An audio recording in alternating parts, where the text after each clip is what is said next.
ఎడమ చేతను శివుని విల్లును ఎత్తిన రాముడే ఎత్తగలడా సీత జడను తాళి కట్టే వేళలో రామ చక్కని సీతకి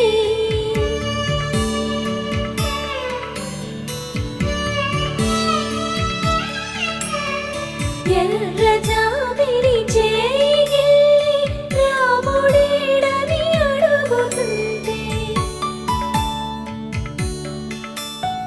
చూడలేదని పెదవి చెప్పే చెప్పలేమని కనులు చెప్పే నల్ల పూసైన